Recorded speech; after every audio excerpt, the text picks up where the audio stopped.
my videos, any idiot that will come to my video to comment nonsense, thunder, and will fire you. Amadio will visit you and your generations. Okay. It's about time all of you fucking gullible Nigerians have to call a spade a spade. Okay, now everybody's coming and dumping videos saying one thing or the other, about this young lady. But you guys stop. You guys forget to point accusing finger on this man of devil that have the mind, that have the gut to pull another man's wife out of his home and put her aside for sexual pleasure.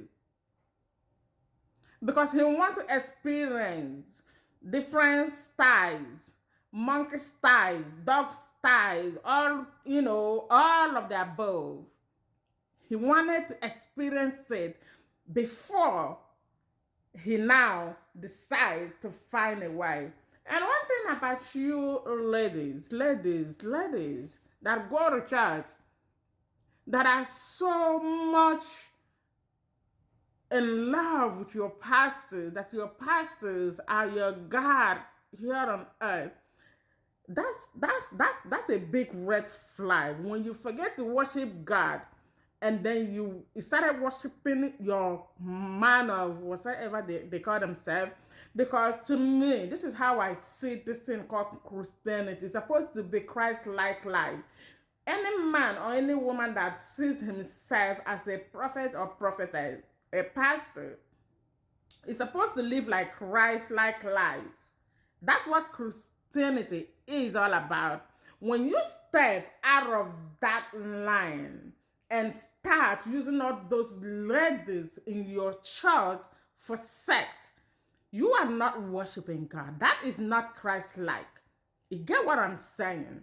All of you that go to church every Sunday and kneel before your pastors and worship your pastors, even a whole lot of married women don't have respect for their husbands at home, but they come to church, they kneel before their pastors. Do you understand? You don't do that for your husband, but you do that for your pastors. That's fine and good. That's your life. Live it the way you want. But what I'm saying is this. When you go to a church as a young lady, a pastor approaches you and invites you to come and meet him at so place.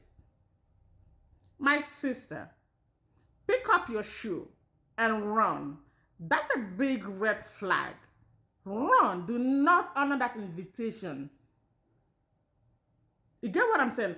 Because all these pastors, you don't know what they are using. You don't know the spirit that is backing them up, which I am 110% sure that they are not spirit of God. You get what I'm saying? Do not find yourself in a room with those men of devil. Yes, some of you do go to counseling or whatever. Find a professional one with a license. If they play any game, go to the law and let their license be revoked. They can now revoke these devils that call themselves pastors. Okay, let's get back to this story of Doris. This young lady was married, was living in her husband's house. Probably that church happened to be their family church. And this pastor saw her, and then he planned his evil in his mind. You get what I'm saying? Maybe they're having one problem or another at home. Maybe she probably came to the pastor to see if he can help. So, but the only way the pastor could help this young lady was to advise her to leave the marriage for him. And then she foolishly listened to his selfish advice. And then she left the marriage. And Pastor one, boom, the woman becomes his mistress. The woman becomes his sex object. According to her, she was giving it to him back and front.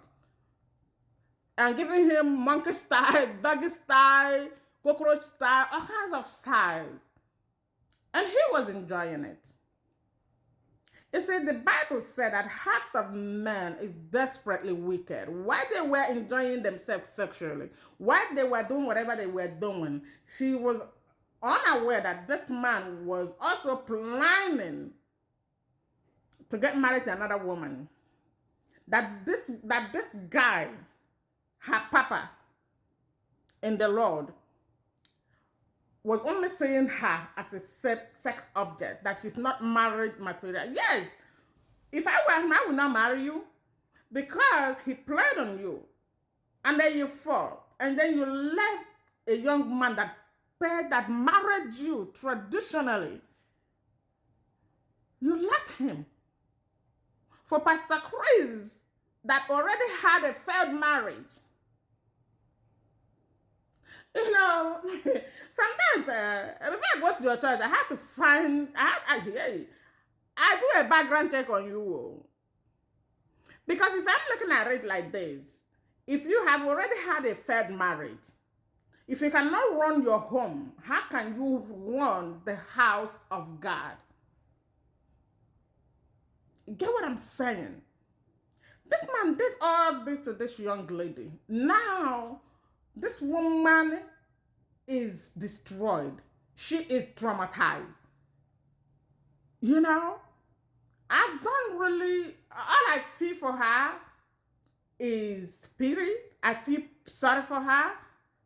I feel pain for her. And then this man, you can see that this man there's nothing love. This man had nothing that called love for this Doris.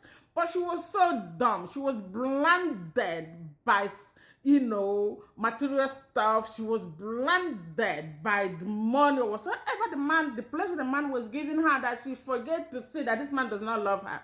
She forget to see that this man does not give a fuck about her. Because a man who have respect, you see, in a relationship, respect is very, very important to me. You get what I'm saying? A man who respects you, a man who have respect for you and himself, will not advise you to leave your husband, will not advise you to leave your home, will not, be, using you for sex. You meet him at this hotel tomorrow, today, like using you like that back and forth. And then, in this your dumb ass brain, you felt like it's love? Why is it that a whole lot of you forget your senses somewhere, like you buried it somewhere? They don't have common sense.